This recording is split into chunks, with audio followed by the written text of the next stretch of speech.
اعوذ باللہ من الشیطان الرجیم، بسم اللہ الرحمن الرحیم۔ ناظرین اکرام، السلام علیکم۔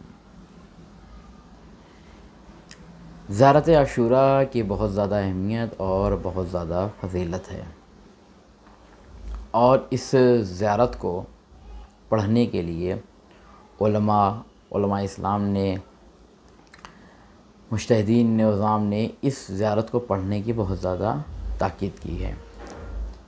زیارت عاشوراء پڑھنے کے فائدے غیبی بھی ہیں، اور دنیا میں بھی اس کا فائدہ ہوگا، اور روز محشر انسان کو زیارت عاشوراء پڑھنے کا فائدہ سمجھ میں آئے گا کہ زیارت عاشوراء پڑھنے کا کیا فائدہ ہے۔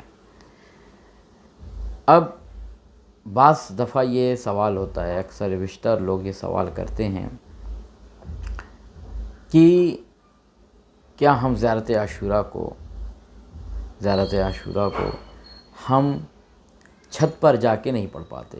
یعنی وہ جیسے کہ زیر آسمان زیارت عاشوراء پڑھنے کی تائید کی گئی ہے، وہ زیارت عاشوراء کو زیر آسمان نہیں پڑھ پا رہے ہیں، تو کیا اس صورت میں وہ گھر میں زیارت عاشوراء کو پڑھ سکتے ہیں؟ یعنی گھر کے اندر زیارت عاشوراء کو پڑھ سکتے ہیں؟ تو دیکھیے، زیارت عاشوراء پڑھنے کی اہمیت اتنی زیادہ ہے اور فضیلت اتنی زیادہ ہے، تو لہذا علماء کہتے ہیں کہ ہاں، آپ زیارت عاشوراء کو گھر میں بھی پڑھ سکتے ہیں۔ اگر آپ زیر آسمان اس زیارت کو پڑھ سکتے ہیں تو پڑھیں، اگر نہیں پڑھ پا رہے ہیں تو آپ گھر کے اندر بھی اس زیارت کو پڑھ سکتے ہیں۔ پھر اس کے بعد آپ اگر کھڑے ہو کے اس زیارت کو نہیں پڑھ پا رہے ہیں تو اس زیارت کو بیٹھ کر پڑھیں، یعنی جس طرح بھی ممکن ہو آپ زیارت عاشوراء کو پڑھیں۔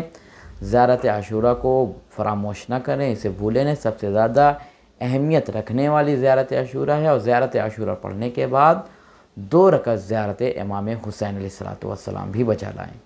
یعنی زیارت عاشوراء پڑھنے کے بعد 2 رکعت زیارت امام حسین علیہ السلام بجا لائیں۔ بعض کہتے ہیں کہ ہم پہلے 2 رکعت نماز پڑھ لیں، پھر زیارت امام حسین پڑھ لیں، پھر زیارت عاشوراء پڑھیں، تو ہاں، ایسا بھی کر سکتے ہیں۔ آپ پہلے 2 رکعت نماز پڑھ لیں، پھر اس کے بعد زیارت عاشوراء پڑھیں، یا پہلے زیارت عاشوراء پڑھ لیں، پھر اس کے بعد 2 رکعت زیارت امام حسین علیہ السلام پڑھیں۔